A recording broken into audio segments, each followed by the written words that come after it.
Hi, I'm Francesco Gennari, and today I show you how I went from this to this. In this piece, studio number 2, I explore stereophonic dyads, use filters as oscillators, and apply dynamic panning to sculpt the stereo field. After the performance, I break down the patch and walk you through the technical and creative choices behind the track.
I often begin writing music at the piano, and this piece took shape the same way.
When its rhythm, melody and harmony were clear, I transcribed everything onto Usta. In this case, the track consists of three main elements: dyads, bass, and an additional melodic line written directly on the modular synth. I structured the sound chain to define the timbre of each part according to the character I wanted for the track. Smooth dyads and bass, with a melodic line that evolves over time, starting as a filtered triangle wave and transforming into a saw wave. I used Usta's song mode to arrange patterns in a custom sequence, determining how many times each pattern repeats. To activate song mode, enter Edit mode by pressing the pencil button.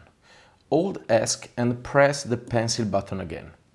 Red LEDs indicate pattern selection per slot, so pattern number 2, number 3, and so on. Pressing one of the layer button, and when you see the green LEDs, you can edit the number of repetition per pattern.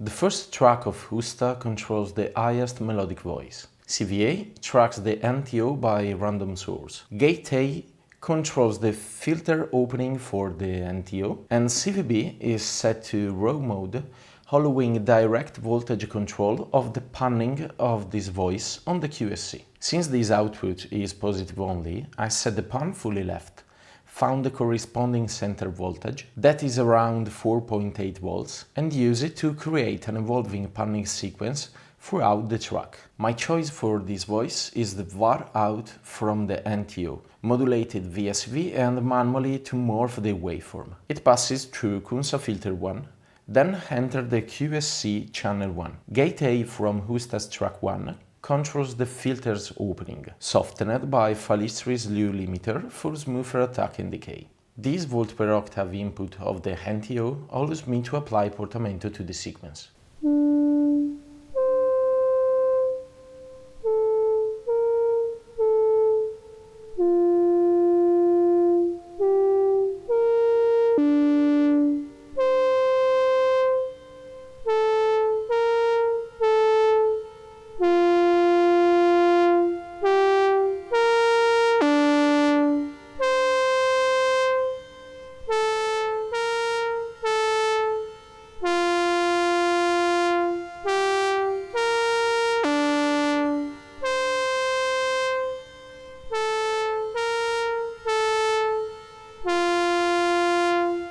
The stereo dyads are generated using two Cunsa filters in self-oscillations. With character and Q at maximum, they oscillate at their volt per octave inputs, controlled by Usta track number 2. I primarily use the low pass out, adding white noise, and in the central section I introduce the band pass out. The 3-2-1 attenuates signals to blend the band pass out dynamically. The 3-3-3 sums the signal, adding white noise from Sapel, processed via Fallistri's four-quadrant multiplier acting as a VCA, following an attenuated envelope from the yellow section. For subtle vibrato, choose sine LFOs with different clock from Pamela Pro Workout, modulate the filter's frequency CV inputs. Summed in the 3-3-3, the signal go into QSC channel 3 in stereo. One note of the dyads left and one right.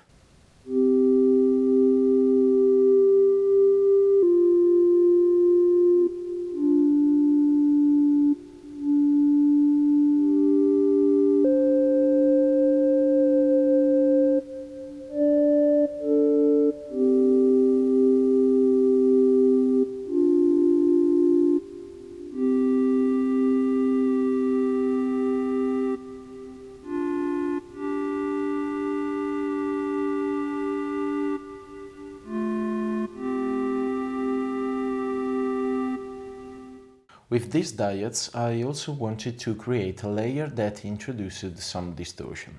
Output 3 plus 4 from the mixing section feed the second channel of the random source wave multiplier, combined with a white noise from the four-quadrant multiplier. The signal is then boosted and saturated through the first wave multiplier's channel, before entering the QSC channel 4.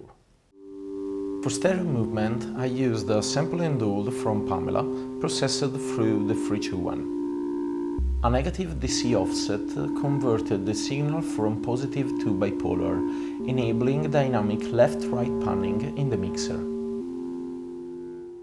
The bass is created using Falistri's green section as an oscillator, processed through Cunsa filter number 2, using the low-pass output. For timbre variation, I modulate the filter frequency with a slow LFO from Pamela, and I use the QSC crossfade function allows the channel to be used as dual mono by flipping up the switch next to the pan knob. This let me blend the low-pass and high-pass signal, with the high-pass taken from the mixing section for better level control at the source. With this setup, the bass maintains a solid presence while subtly evolving.